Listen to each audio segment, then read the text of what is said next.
Nah, materi kita, saudara-saudara, adalah tentang pemikiran teologi Kristen dari seorang teolog yang sangat berpengaruh dalam pemikiran teologi Kristen di Indonesia dan di Asia, yaitu Pendeta Profesor Dr. Emmanuel Gerrit Singgi, PhD. Dia adalah seorang teolog Kristen Indonesia dan pengaruhnya itu sampai di Asia. Nah, ini orangnya dan ada banyak publikasi yang sudah dibuat oleh Prof. Gerrit, antara lain misalnya buku Korban dan Pendamaian. Ini satu studi lintas ilmu, lintas budaya, dan lintas agama tentang makna korban, ya. Apalagi dalam Islam ada tradisi korban. Nah, buku ini sangat tebal dan juga memasukkan ya bagaimana umat Islam memahami dan menghayati makna korban. Kalau Anda tertarik, buku ini bisa menjadi satu referensi. Kemudian beliau juga ahli dalam bidang tafsir Alkitab, khususnya Perjanjian Lama. Ini buku Pak Gerrit juga, Dunia yang Bermakna. Kemudian ada buku yang lain, misalnya dari Eden ke Babel. Ini juga buku tafsir atas Kejadian 1-11. Kemudian ada juga buku dari Babel ke Yerusalem, tafsir Yesaya pasal 40-55, juga dari Prof. Gerrit. Prof. Gerrit juga pernah menulis satu buku tentang sejarah Perang Dunia Kedua, judulnya Voena. Ini kisah perang total Rusia-Jerman. Jadi Pak Gerrit itu punya ketertarikan juga dalam bidang sejarah dan sempat menulis buku ini. Ini buku terakhirnya, buku yang belum lama terbit, Dari Ruang Privat ke Ruang Publik, bicara tentang bagaimana agama menempatkan diri dalam dialog, kerjasama, dan komunikasi di tengah-tengah tantangan-tantangan yang begitu luar biasa di ruang publik, ya, kemiskinan, kemajemukan agama, budaya, dan ketidakadilan yang masih begitu kuat kita rasakan sampai hari ini. Nah, sebetulnya ada buku-buku lain juga yang menarik untuk dilihat. Salah satu buku yang baru dan sangat kontroversial itu adalah buku tentang menafsir LGBT dengan Alkitab. Jadi ada di tangan saya bukunya. Nggak terlalu kelihatan ya, karena ini bukunya, ya, menafsir Alkitab dengan LGBT. Ini buku yang sangat kontroversial. Bagaimana Pak Gerrit sebagai ahli kitab suci, tafsir, mencoba menafsir beberapa bagian dalam Alkitab Kristen yang berbicara juga tentang LGBT. Nah, kemudian ada beberapa buku yang ditulis dari para muridnya untuk mengenang ulang tahun Pak Gerrit dalam beberapa usia, ya, usia 60, 65, dan saya pernah juga bersama seorang teman menjadi editor dari buku 65 tahun Pendeta Gerrit, ya. Ini bukunya. Nah, baik, kita akan mulai lihat satu persatu gagasan dan tentu siapakah Gerrit Singgi itu.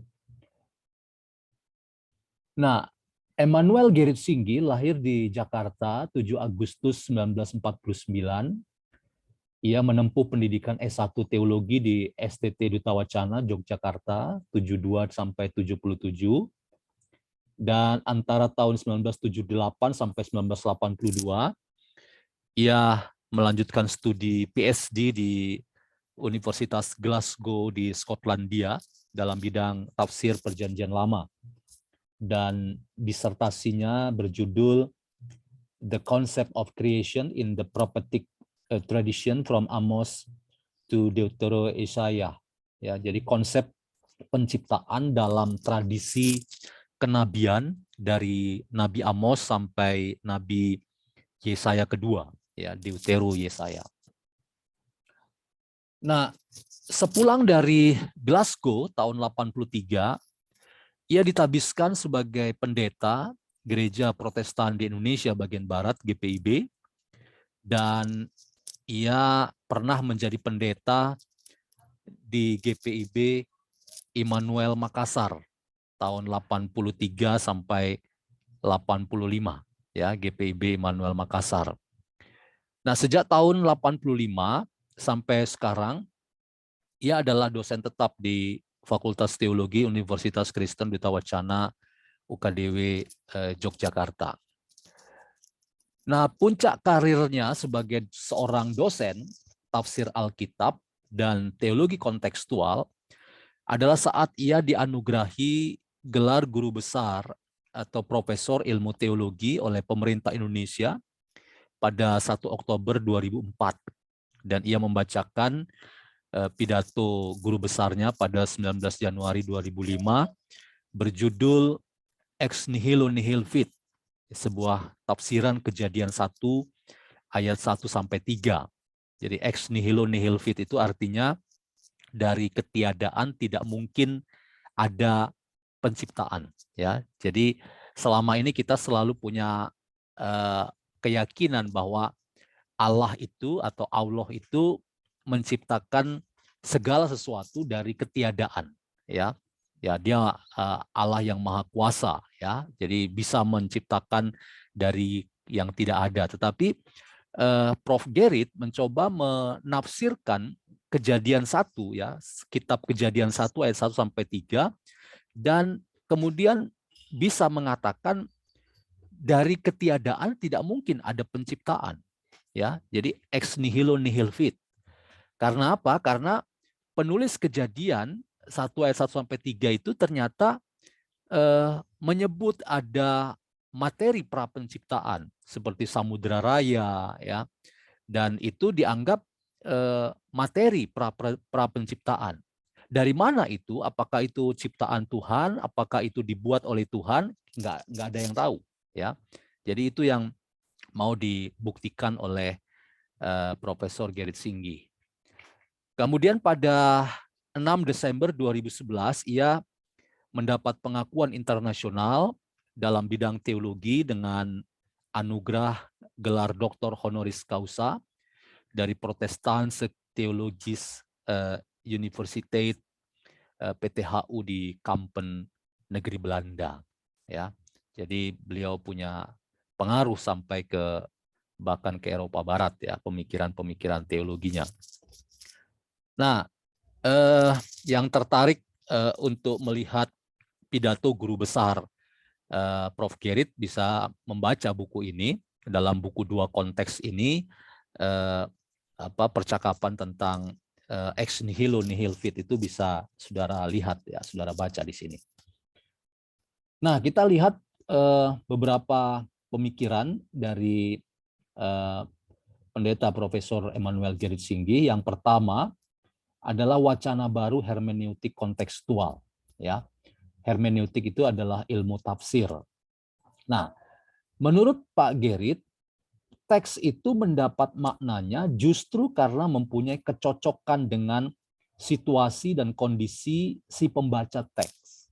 Inilah yang disebut dengan situated reason, ya. Jadi harus ada kecocokan antara pengalaman kita sebagai pembaca, misalnya mengalami ketidakadilan, mengalami kemiskinan, penderitaan, bahkan pengalaman-pengalaman yang sangat pribadi, misalnya lagi galau gitu, ya, lagi tidak bersemangat, lagi kehilangan pengharapan, lagi ada dalam emosi dan seterusnya.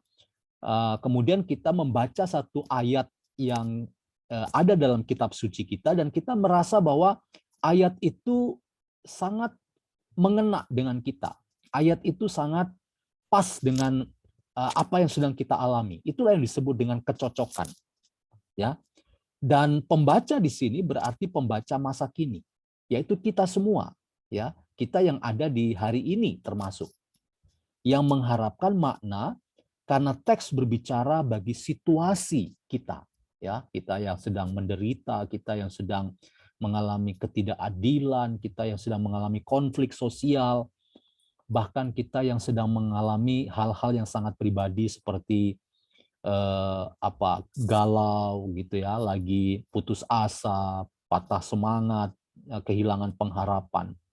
Nah, karena teks itu cocok dengan situasi hidup kita sebagai pembaca, maka menurut Prof. Gerrit, ini juga mempengaruhi metode tafsir, ya, metode menafsir kitab suci. Nah, Pak Gerrit mencoba memperkenalkan satu metode tafsir yang disebut sebagai tanggapan pembaca atau reader response, ya, yang maksudnya menolong umat, ya, menolong pembaca di masa kini mempunyai kepekaan dan tindakan etis melalui evaluasi teks yang tidak adil gender, misalnya, dan teks yang bersemangat kekerasan dan perang. Jadi dalam Alkitab Kristen itu, yang di bagian Perjanjian Lama, khususnya Ulangan pasal 20, ya, Ulangan 20 misalnya itu diberi judulnya adalah teks perang gitu ya, tentang perang, ilmu perang dan seterusnya. Nah, teks ini atau ayat ini atau bagian dari kitab suci ini pernah dipakai oleh orang-orang Kristen untuk melegitimasi konflik Ambon, ya, bahwa kita berperang, ya, di jalan Allah, ya, Allah merestui peperangan ini dan kita percaya bahwa Allah akan memberikan kemenangan, ya, dalam konflik yang terjadi di Ambon beberapa waktu yang lalu, ya. Nah, menurut Pak Gerrit, dengan kita mencoba mengangkat metode tafsir reader response, maka kita harus waspada bahwa teks-teks yang yang dalam tanda kutip itu oke dengan peperangan, permusuhan, konflik itu kemudian dibaca kembali secara kritis, ya, bahwa ya memang betul ada semangat perang, ada semangat kebencian, tetapi apakah kita bisa memindahkan begitu saja, ya, apa yang dikatakan oleh teks itu untuk kita di hari ini? Itu yang menjadi pertanyaan kritisnya. Ya, memang betul ada orang yang membaca firman Tuhan itu, kita yang percaya, ya, apa yang dikatakan oleh firman Tuhan ya kita laksanakan, kalau enggak kita salah. Ya, kalau ayatnya mengatakan perang, ya perang. Ayatnya menyuruh bunuh, bunuh. Karena di Ulangan 20 itu memang ada perintah membunuh dan seterusnya. Tapi bagi seorang ahli tafsir seperti Prof. Gerrit, jangan dulu, ya, karena itu kita perlu menafsir, tetapi semangatnya itu adalah tindakan etis. Kalau ini tafsiran dalam rangka mengajak orang perang, ngajak orang berkelahi, selalu merasa bahwa kita harus melakukan semangat untuk melihat orang lain sebagai musuh, maka kita bisa melawan, gitu ya. Kita bisa mencoba memberikan tafsiran secara baru.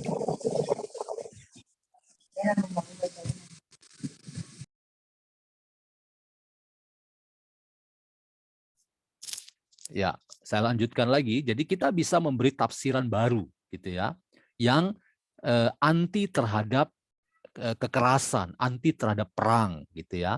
Dan itulah yang dimaksud dengan tafsir tanggapan pembaca atau reader response.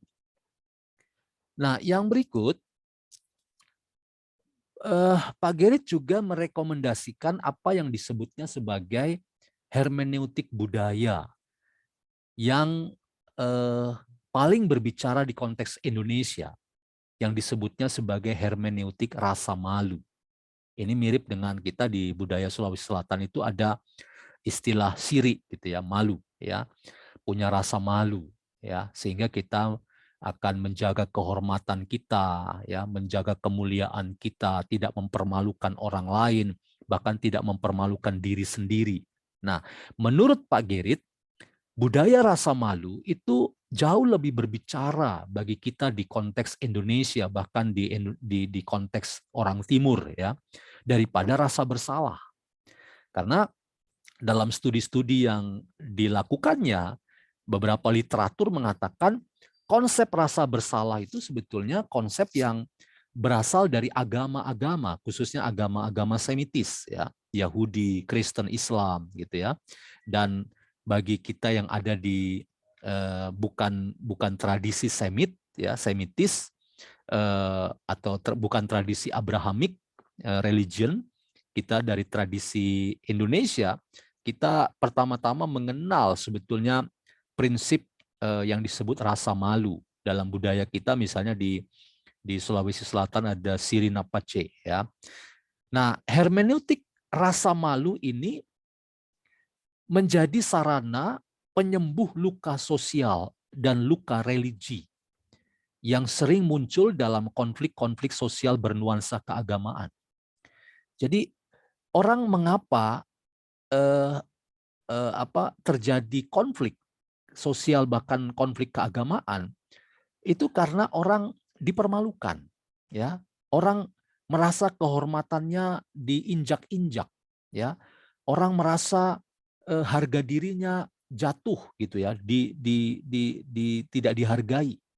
Sehingga karena dia malu, maka dia kemudian mengamuk, ya, kemudian mengamuknya itu merusak, bahkan sampai terjadi konflik dan peperangan yang latar belakangnya bisa sosial, ekonomi, bahkan seringkali dibungkus juga oleh semangat keagamaan, seperti konflik-konflik sosial yang beberapa waktu yang lalu terjadi di Indonesia, ya, di Kalimantan, bahkan di Poso.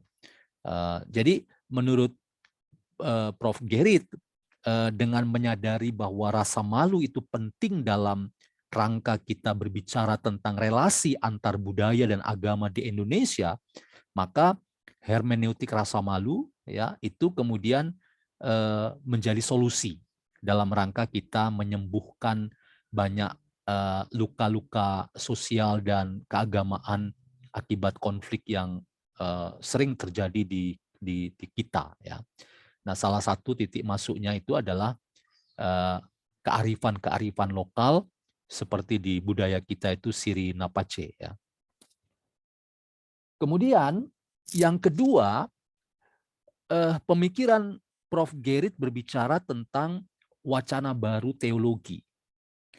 Nah, di sini Pak Gerit melakukan kritik atas teologi agama-agama, tentu dalam konteks agama Kristen, yang mengembangkan teologi explaining way.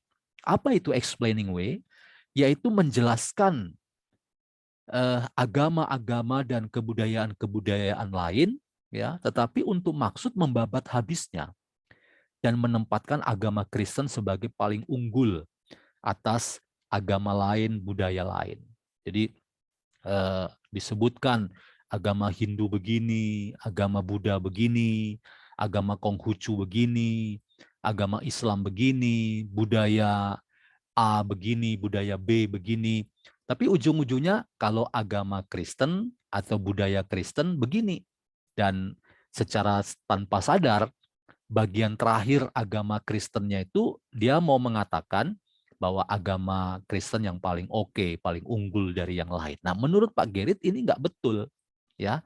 Ini salah, ya. Jadi teologi explaining away itu salah, ya, karena tidak memberikan dampak yang positif dalam rangka membangun dialog dan kerjasama dengan agama lain, dengan budaya lain, ya, dengan peradaban lain.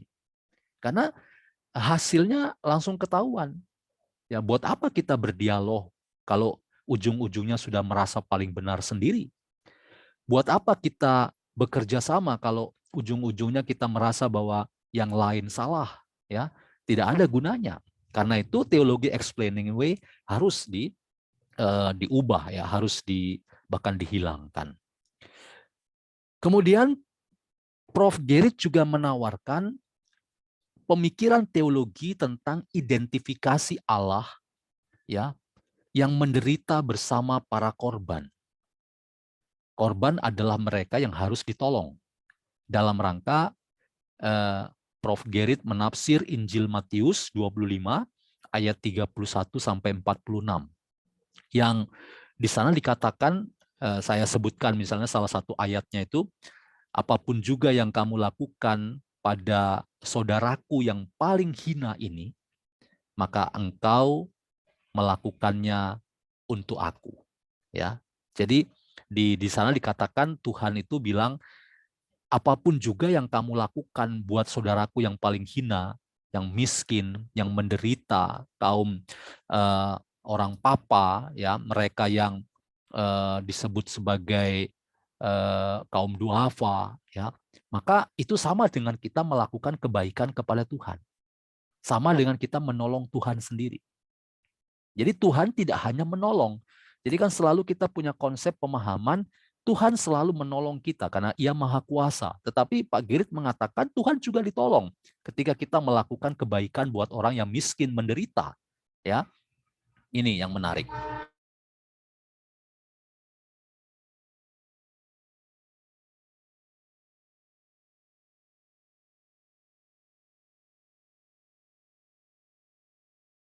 Nah, di sini yang menarik, Prof. Gerit itu menawarkan konsep Allah yang rentan, Allah yang rapuh, ya.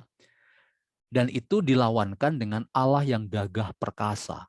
Kan selalu Allah itu digambarkan ya sebagai Allah yang maha kuasa, Allah yang maha besar, Allah yang berkuasa atas hidup mati kita.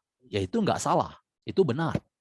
Tetapi menurut Prof. Gerit, kita perlu berpikir juga sebaliknya, bahwa ketika ada orang miskin, ada orang yang menderita di sekitar kita, ada kaum duafa, kaum mustad'afin, dan seterusnya ya, yang membutuhkan pertolongan kita. Lalu ada ayat yang mengatakan, apapun juga yang kamu lakukan buat saudaraku yang paling hina ini. Jadi Tuhan itu bersaudara dengan orang miskin, menyatakan persaudaraan dengan mereka yang menderita. Nah, kebaikan kita kepada mereka itu sama dengan kita melakukan kebaikan kepada Tuhan. Dan kita mendapatkan pahala. Ya, setiap kebaikan yang kita lakukan kepada mereka yang menderita, bahkan mereka yang memang nyaris tidak punya masa depan, tidak punya jaminan hidup, ya.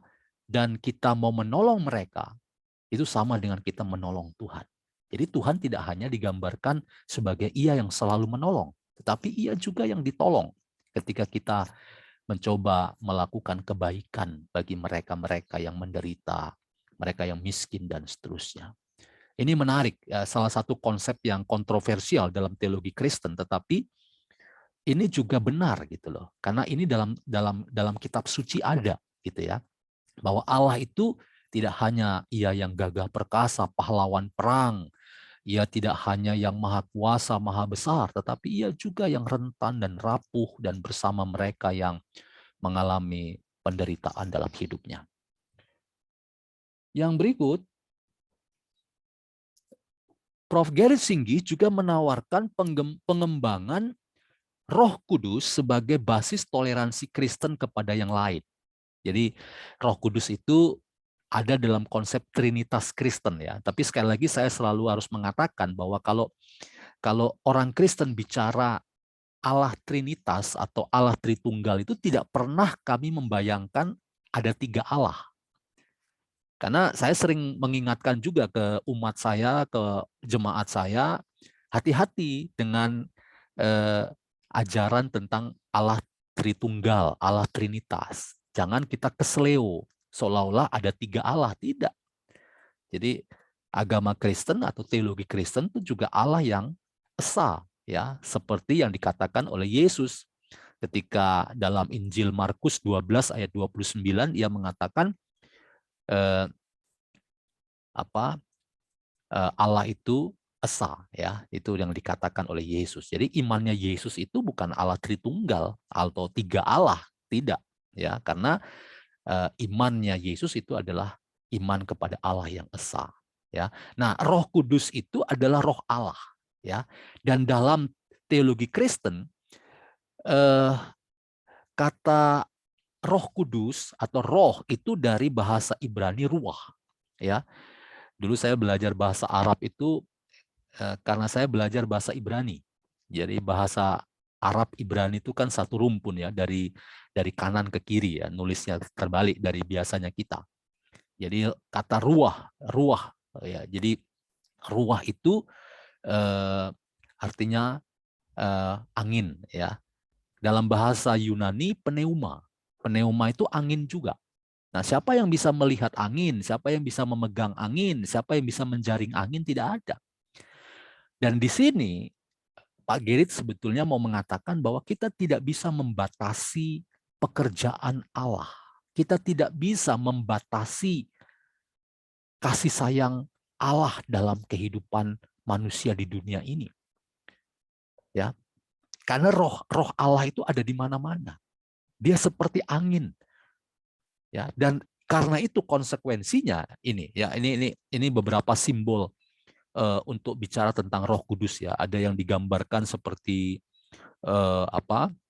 seperti lidah-lidah api, ada yang digambarkan seperti burung merpati. Itu ada dalam Alkitab atau kitab suci Kristen ya. Jadi kalau bicara Roh Kudus itu ya lidah-lidah api yang membuat orang bersemangat, membuat orang menyala-nyala, membuat orang percaya bahwa orang itu dipimpin oleh Allah ya, diatur hidupnya oleh Allah gitu loh. Nah, ini maksud dari simbol-simbol ini. Nah, karena itu konsekuensinya Roh Kudus tidak hanya bekerja sebatas gereja atau kelompok Kristen. Jadi ada keyakinan orang Kristen yang sangat tertutup, yang eksklusif mengatakan Roh Kudus itu cuma ada di orang Kristen, cuma ada di dalam gereja. Pak Gerit mengatakan itu salah besar, ya. Tetapi Roh Kudus itu bekerja dalam semua agama dan semua budaya. Sehingga kalau ada orang Hindu, Buddha, Islam, Konghucu yang melakukan kebaikan, ya, kebajikan, maka kita harus bisa mengatakan itu adalah Roh Kudus yang bekerja dalam agama lain itu, gitu loh. Nggak perlu kita mengatakan itu rohnya orang Kristen yang kebetulan pergi ke orang Hindu, Buddha, Islam, tidak. Pak Gerit sangat tegas mengatakan Roh Kudus tidak bisa dibatasi, Roh Allah tidak bisa dibatasi oleh manusia, ya. Bahkan pekerjaan Allah tidak bisa dibatasi oleh manusia. Dan karena tidak bisa dibatasi, maka kita percaya pada setiap orang, ya, entah dia beragama Hindu, Buddha, Islam, Konghucu, ada roh Allah yang bekerja dalam hidup mereka. Dan mereka juga dipimpin untuk menerima keselamatan. Sebetulnya dalam teologi Kristen itu dengan berdasar pada roh kudus ya, teologi pneumatologi namanya. Pneumatologi itu adalah teologi tentang Roh Kudus atau ilmu tentang Roh Kudus, maka orang Kristen atau teologi Kristen semakin terbuka ya, menerima bahwa ada banyak keselamatan yang Allah anugerahkan kepada kita. Ya. Dan karena keselamatan itu ada dijamin oleh Allah, ada pada semuanya, maka sebetulnya kita dipanggil ya, sebetulnya kita dipanggil dari agama kita masing-masing untuk menjadi orang Kristen yang baik, orang Hindu yang baik, orang Islam yang baik. Dan siapa nanti yang diselamatkan, ya itu adalah wewenang Tuhan. Itu adalah urusannya Tuhan. Nah, yang berikut yang ketiga, kita bicara tentang pemikiran Pak Gerit atau Prof. Gerit tentang wacana baru eklesiologi. Eklesiologi itu adalah ilmu tentang gereja. Ya, jadi eklesiologi itu artinya ilmu tentang gereja. Eklesia dari kata Yunani eklesia, eklesia itu artinya jemaat atau gereja. Nah, Prof. Gerit mengatakan gereja cenderung melihat dirinya sebagai peron terdepan dari kebudayaan Barat. Jadi seringkali ada tuduhan ya yang mengatakan menjadi Kristen itu sama dengan westernisasi atau pembaratan. Ya, kadang-kadang ada benarnya karena orang Kristen atau gereja seringkali merasa bahwa dirinya adalah agen kebudayaan barat, ya. Makanya kalau Anda ingat misalnya Presiden Soekarno pernah pidato mengatakan kalau jadi Hindu ya jangan ke India-Indiaan. Kalau jadi Kristen jangan ke barat-baratan. Kalau jadi Islam jangan ke Arab-Araban. Jadilah Kristen Indonesia, jadilah Islam Indonesia dan seterusnya gitu ya. Kira-kira kalau saya tidak salah Presiden Soekarno pernah mengatakan begitu dan bahkan Presiden Abdurrahman Wahid juga pernah menyinggung soal yang sama itu. Nah, jadi menjadi Kristen Barat itu masalah. Karena gereja cenderung melihat dirinya sebagai kapal di tengah lautan yang tidak aman dan gelap. Ya, jadi merasa bahwa ia berada di tengah-tengah lautan yang berbahaya, ya. Jadi konteks sekitarnya, masyarakat sekitarnya, agama yang ada di sekitarnya, budaya yang ada di sekitarnya itu dianggap sebagai ancaman. Lalu dengan cara kasar dan kekuatan, force, bahkan penggunaan senjata, ia bermaksud menaklukkan lautan itu. Ya, jadi menaklukkan konteks, menaklukkan agama-agama lain, kebudayaan-kebudayaan lain. Nah, menurut Prof. Gerrit ini masalah besar ya dalam konsep gereja yang dimiliki oleh orang Kristen di Indonesia. Karena itu, Prof. Gerrit kemudian menawarkan 6 arah eklesiologi yang relevan di konteks Indonesia. 6 arah hidup gereja yang relevan di Indonesia. Yang pertama, gereja yang bersemangat kerakyatan. Yang kedua, gereja yang bersemangat kemiskinan. Ketiga, gereja bagi kaum wanita, pemuda, dan anak-anak. Keempat, gereja yang bersemangat parachurch. Parachurch itu artinya mendatangi manusia untuk melayani. Kita jangan sampai menunggu bola, tapi kejar bola. Ya, jangan sampai orang datang ke gereja, tetapi gereja atau orang Kristen dipanggil untuk melayani orang lain. Ya. Lalu yang kelima, gereja yang bersemangat ekumenis. Lalu yang keenam, gereja yang berinteraksi dengan agama-agama dan aliran kepercayaan. Jadi tidak boleh eksklusif, tidak boleh tertutup, tidak boleh merasa bahwa paling benar sendiri. Tidak. Jadi gereja harus berubah dengan 6 arah hidup gereja yang baru, yang relevan di konteks Indonesia. Kemudian yang keempat, wacana baru misiologi. Misiologi itu mirip dengan di Islam itu dakwah, ya. Jadi wacana baru tentang dakwah Kristen atau wacana baru tentang misi Kristen. Nah, ada 3 evaluasi Prof. Gerrit atas dakwah Kristen, ya, misi Kristen di Indonesia. Pertama, persoalan misi Kristen membonceng kolonialisme. Jadi ini memang beban sejarah ya, bahwa kekristenan seringkali dianggap sebagai bagian dari kolonialisme. Ya, yang kedua, misi Kristen bagaikan serangan penyusupan, raid, ya, memasukkan Corpus Christianum, daerah Kristen yang terang, positif, baik katanya, gitu ya, yang beradab, ke dalam Corpus Infidelium, daerah kafir yang tidak beradab, ya, yang gelap, bahkan infidel itu sebetulnya setan, gitu ya, yang negatif. Nah, jadi ini mirip-mirip kalau di Islam itu ada Darul Islam, Darul Harbi gitu ya, daerah Islam yang beradab dan sebaliknya daerah perang.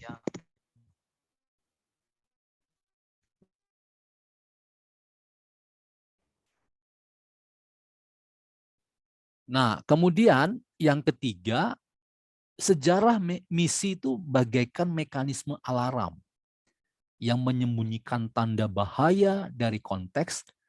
Lalu orang Kristen membangun mentalitas ghetto. Ghetto itu artinya benteng gitu ya, nggak mau terbuka, ya, tertutup, menutup diri dari pergaulan.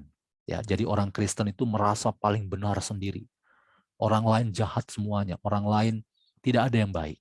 Nah, semuanya itu harus dievaluasi, ya, karena tidak lagi relevan. Ya, buat apa kita membangun mentalitas ghetto tertutup, eksklusif gitu ya, merasa paling benar sendiri. Ya, tidak ada gunanya. Justru kita harus semakin terbuka, belajar dari pergaulan dengan orang-orang lain. Saya punya pengalaman dulu, saya belajar di UIN Sunan Kalijaga dan saya menemukan banyak guru-guru saya itu yang mengajar saya ya untuk menjadi orang Kristen yang baik, yang terbuka gitu ya. Dan sekarang ada 15 orang teman saya para pendeta yang sedang studi di UIN Sunan Kalijaga. Lalu ada 2 yang sedang ngambil S3 doktor di UIN Sunan Kalijaga. Mereka belajar betul tentang bagaimana membangun dialog. Tidak ada gunanya membangun mentalitas tertutup atau ghetto ya, merasa diri paling benar gitu ya.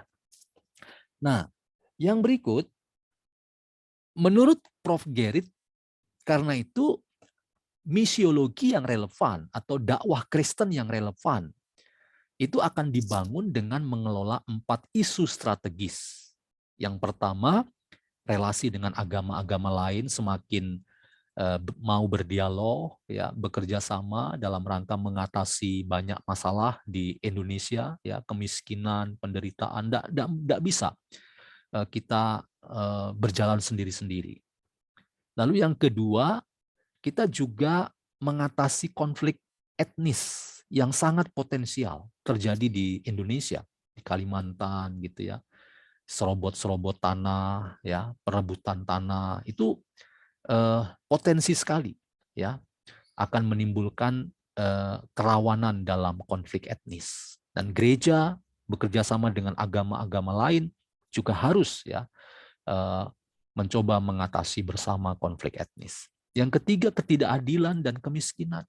Ini tantangan kita, ya, yang di depan mata, ya, yang membutuhkan kerjasama, dialog yang konstruktif, yang betul-betul konkret, ya, bukan hanya di atas kertas saja. Tempo hari misalnya saya ceritakan gereja saya bekerja sama dengan Nahdlatul Ulama, ya, menyalurkan bantuan untuk korban korban bencana di Jawa itu, Gunung Semeru gitu ya. Jadi nggak boleh sendirian. Jadi sudah diingatkan oleh pimpinan gereja nggak boleh datang sendirian ke sana, harus menggandeng komunitas Islam ya yang ada di situ supaya jangan ada kesan kristenisasi, ya, supaya jangan disalahpahami ya. Kita kerjasama dengan Nahdlatul Ulama, kemudian di Jogja tempo hari kita bekerja sama dengan Muhammadiyah gitu ya. Dan saya katakan tadi kerjasama dengan UIN Sunan Kalijaga. Bahkan saya tempo hari ketika diundang waktu asesor ya, Ban PT mengaksesor kampus kita, UIN Alauddin, saya sempat hadir diundang oleh kampus dan memberikan masukan. Nah, salah satu masukan saya, coba kapan-kapan prodi studi agama-agama ini ya, di pasca sarjananya, buka dulu kerjasama dengan gereja. Banyak pendeta-pendeta kami itu yang mau studi, mengenal lebih jauh Islam, ya, belajar Islam. Bagaimana supaya kita bisa bekerja sama? Percayalah, cara pandang kita pasti berubah dengan mau terbuka dan saling belajar. Ya. Lalu yang keempat, kerusakan ekologi. Ini masalah juga di Indonesia ya, kerusakan ekologi.